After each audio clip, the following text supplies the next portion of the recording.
Hello everyone, welcome to my YouTube channel. इस video में हम बात करने वाले हैं एचपीएसएससी हमीरपुर के बारे में। तो रिसेंटली जो न्यूज़ निकल के आई है उसमें बताया गया है कि पिछले 3 सालों की जो भी भर्तियां हुई हैं वो जो अब डाउट में हैं और उनकी जांच हो सकती है। जो भी आरोपी वगैरह हैं उनसे पूछताछ होगी और उसके बाद देखा जाएगा कि क्या पिछली कुछ भर्तियों से उनका लिंकअप तो नहीं है।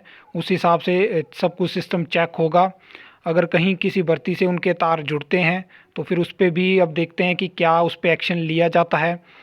इसके बाद नेक्स्ट अगर हम बात करें तो एचपीएसएससी के कुछ एग्ज़ाम अब आने वाले थे। 6 पोस्ट कोड हैं और 28, 29 और 1 जनवरी को एग्ज़ाम होने थे, तो उन पे भी अब संकट है कि क्या वो होंगे। क्योंकि अगर आपने आज की न्यूज़ देखी होगी तो उसमें बताया कि जो आरोपी है उसके घर से 2 और क्वेश्चन पेपर मिले हैं, तो क्या वो लीक थे या लीक होने वाले थे, उस चीज़ पे भी अब जो है वो संदेह बना हुआ है। क्या होगा वो किसी को नहीं पता है।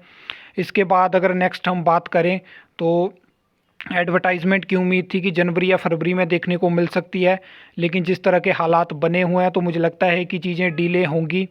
इसके बाद अगर हम बात करें रिज़ल्ट की तो बहुत पेंडिंग रिज़ल्ट थे अभी, जिनकी उम्मीद थी कि वो जल्दी आपको देखने को मिल जाएं और रिज़ल्ट काफ़ी ज़्यादा अभी आ रहे थे कोड ऑफ कंडक्ट के बाद।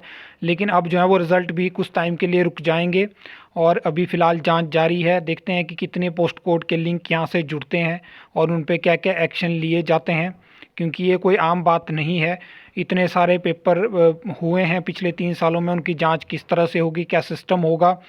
और हमेशा से ही जो है वो एचपीएसएससी की जो कार्यप्रणाली रहती है उस पे सवाल उठाते, मतलब हर कोई उठाता है उसके उस पे सवाल। अब ऐसा सिस्टम आ गया हुआ है कि अब तो मतलब हर एक जो पॉइंट है उस पे सवाल उठेगा।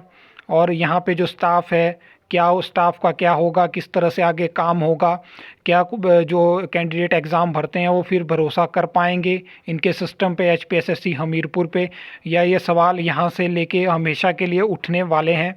क्योंकि पेपर लीक का मामला छोटा मोटा मामला नहीं होता है और वो एक बहुत बड़े एग्ज़ाम है जहाँ पे पोस्टें काफ़ी ज़्यादा थी, काफ़ी ज़्यादा कैंडिडेट ने एग्ज़ाम को भरा था।